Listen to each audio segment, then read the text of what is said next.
Hey Vintage Kids, it's Miss Kayla and Winnie, and we're here to do the craft with you this week.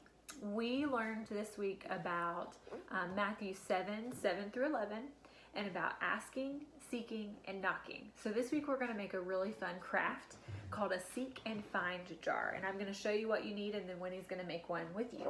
So you're going to need a clear jar or container, and it can be something that you've used at home and that you washed out.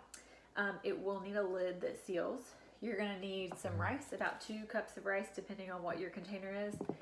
And then you're going to need some fun things to put in it. So we went around our house and found some things that we could find in our jar.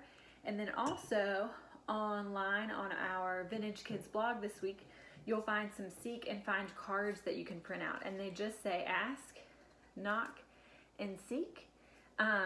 And you can print those out on cardstock, or if you don't have a printer at home, you can take paper and write those 3 words and draw the pictures that go with them to have in your jar.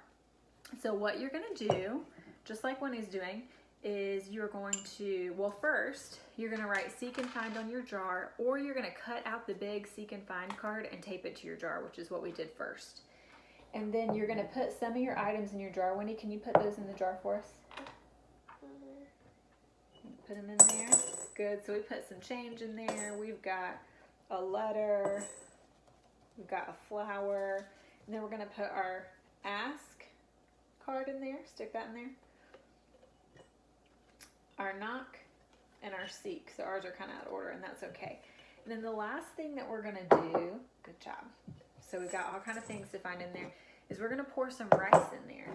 And you don't want to pour it until it's full. You're going to pour it until it's about 3/4 the way through, because you want to have room for your rice to kind of move around with your objects, okay? We can do a little bit more, Winnie. All right, so check that out. It looks like there's nothing in there. We're going to put the lid on. And then what you can do is you can turn your jar and see if you can find some of the objects. Like already I found at the bottom, I found a penny in the bottom of mine. So when you turn it around and see if you can find some of the things in there. She's going to shake it up and see if she can find them. And so that's our seek and find jar. And when you use that jar, you can remember that you can come and you can ask God for things. You want to seek Him and find Him, and you want to knock and trust that He's going to answer that door for you. So that's in Matthew 7. And have fun making your craft this week. I know that Winnie's going to have fun seeking and finding in her rice jar. And we'll see you next time. Can you say see you next time, Vintage Kids? See you next time, Vintage Kids. See you guys.